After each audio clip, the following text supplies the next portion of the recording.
السلام علیکم۔ ایک سوال ہے کہ پیغمبر اور رسول میں کیا فرق ہے؟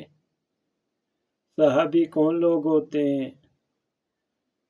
تابعی کون لوگ ہوتے ہیں؟ اور تبع تابعین کون لوگ ہوتے ہیں؟ چیلم شریف کی جو فاتحہ دی جاتی ہے، اس میں جو تعداد کھجور کی کوٹلی یا دانے وغیرہ کی کلمہ شریف کو پڑھتے وقت رکھی جاتی ہے، اس کی حقیقت کیا ہے؟ اور ان دانوں کی تعداد کتنی ہوتی ہے، وضاحت فرمائیں۔ تو جس کا جواب ہے بسم اللہ الرحمن الرحیم۔ پیغمبر بغیر کتاب کے، اور پیغمبر وہ جس کو اللہ اپنے دوسری قوموں کے لیے منتخب کرے۔ رسول وہ ہے جس پر آسمانی کتاب نازل کی ہو، جیسے رسولوں میں 4 رسول: توریت حضرت موسیٰ علیہ السلام، انجیل حضرت عیسیٰ علیہ السلام، اور زبور حضرت داؤد علیہ السلام، اور قرآن حضرت محمد مصطفیٰ صلی اللہ علیہ وسلم۔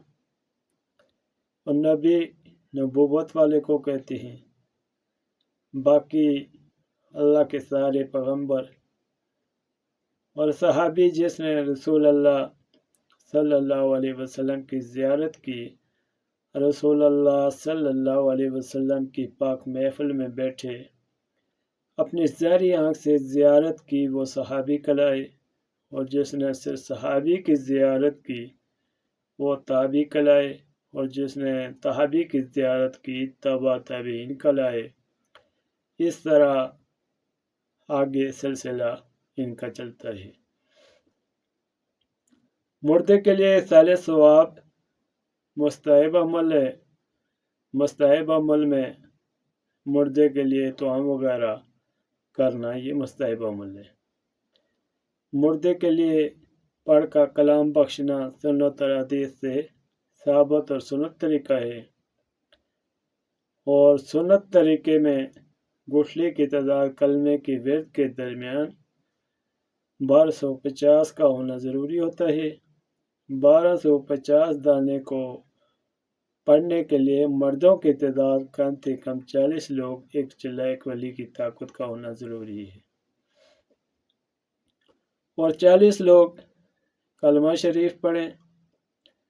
اس طرح 4 کو 1250 پر ملٹی پلائی تعداد پڑھنے کی 3 بار، اور 40 لوگوں نے ایک بار 1250 پر کلمہ شریف کا ورد کیا، دوسری بار پھر 1250 مرتبہ 40 لوگوں نے ورد کیا، پھر اسی طرح تیسری بار، اور اس طرح کل تعداد